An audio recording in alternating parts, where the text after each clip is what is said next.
What's up YouTubers, Johnny DIY here. Today I'm going to be showing you guys a cool technique or trick when you're patching holes in your drywall or plaster. If you guys are new to my channel, please do me a favor, click the subscribe and notification bell so you can get all my new videos. Let's get to this one. Okay, so you've got some holes in your wall. What you're going to need to get yourself a plastic lid. This is a yogurt container. Any other sort of plastic, heck, even a piece of paper can be used a few times. What you're gonna do is I drilled some different size holes in them. You could go ahead and cut it with a razor blade or scissors. So you've got like a nail hole size here, a drywall anchor, and maybe like a lag bolt here.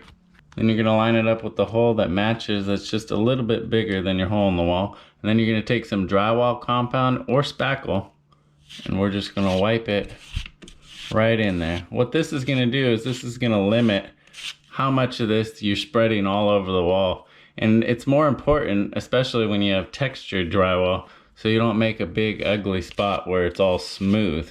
Even smooth drywall, this will help because you're really limiting your patch space. And with this thin plastic, it gets it really flush. So just do it a few times and then pull it out. So then look, you can barely see it, and it's a little raised off the wall, and that's actually good because as this compound dries, it's gonna pull in. If you get the thickness of your piece just right, whatever it pulls in will end up being flush, and you don't even have to really do any sanding or anything.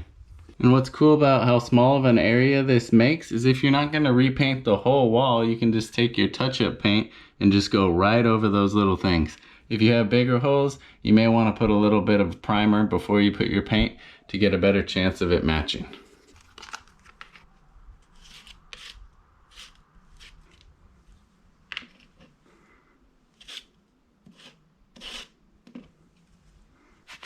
And what's cool, if you make this out of something sturdy like this, you can just throw it in your toolbox for the next time you need to patch walls. It really comes in handy if you're doing a ton of little holes all over the wall without making a mess. And that's it, guys.